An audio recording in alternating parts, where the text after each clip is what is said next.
Security, security. Good morning ma'am. আসলে আমি ওই পার্কিংটা দেখতে গেছিলাম। তুমি কে? ম্যাডাম, আমি আপনাদের অফিসের নতুন সিকিউরিটি গার্ড। আমি আজকেই জয়েন করেছি। আচ্ছা, এ নাও আমার গাড়ির চাবি, গাড়িটা পার্ক করে দিয়ে এসো। আচ্ছা ম্যাডাম।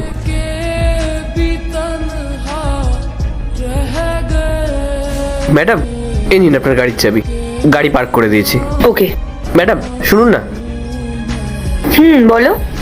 ম্যাডাম, আমি এখানে কাজে জয়েন করার পর আমাকে একজন খুব উল্টোপাল্টা কথা বলেছেন, অনেক অপমান করেছেন, অনেক খারাপ ব্যবহার করেছেন। ওই যে আমাদের কোম্পানির ম্যানেজার ম্যাডাম আছেন না, উনি।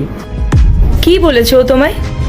আসলে ম্যাডাম, আজকেই তো আমি নতুন অফিসে জয়েন করেছি, তাই আমি সকালে যখন বাড়ি থেকে আসছিলাম তখন আমি খাবার খেয়ে আসতে পারিনি। ওই জন্য আমি খাবার নিয়ে এখানে বসে খাচ্ছিলাম। সেই সময় ম্যানেজার ম্যাডাম এসে আমাকে অনেক বাজে বাজে কথা বলেছে, অনেক অপমান করেছে। ম্যাডাম, আমি ওনাকে বলেছিলাম যে আপনি তো আমাকে এই কথাটা ভালোভাবেও বলতে পারতেন। তখন উনি আমাকে বললেন যে তুমি জানো আমি কে, আমি এখানকার ম্যানেজার। উনি আমাকে কাজ থেকে বের করে দেওয়ার হুমকি দিয়েছিলেন। উনি তো আমাকে ভালোভাবে বলতে পারতেন বলুন। তার উপরে উনি আমাকে অপমানের পর অপমান করে গেছেন। এটাও ঠিক করেনি। আচ্ছা, আমি যখন তোমাকে ডাকবো তুমি আমার কেবিনে চলে এসো। Okay madam.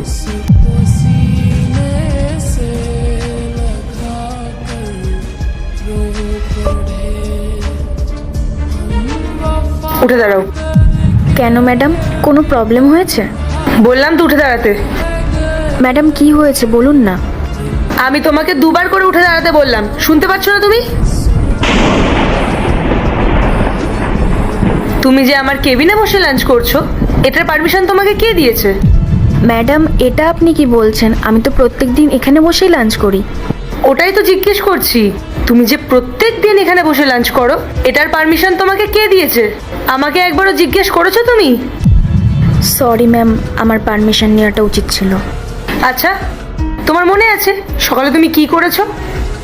কই না তো, আমি তো কিছু করিনি ম্যাডাম। তুমি কিছু করোনি তাই না? ওয়েট, এদিকে এসো।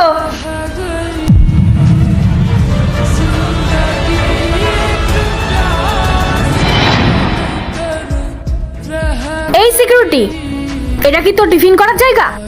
ওঠ ওঠ বলছি।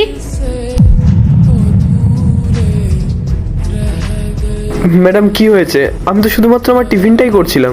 আপনি আমার সঙ্গে এরকম ভাবে খারাপ ব্যবহার করছেন কেন? কটা বাজে এখন? এটা কি তোর খাবার খাওয়ার সময়? তোর কি নিজের কোনো কাজ নেই? যা গিয়ে কাজ কর। আসলে ম্যাডাম, সকালবেলা তাড়াহুড়ো করে এসেছিলাম তো, তাই বাড়ি থেকে কিছু খেয়ে আসতে পারিনি। ওই জন্যই এখানে বসে টিফিন করছিলাম। তুই খেয়েছিস কি খাসনি সেটা আমার দেখার বিষয়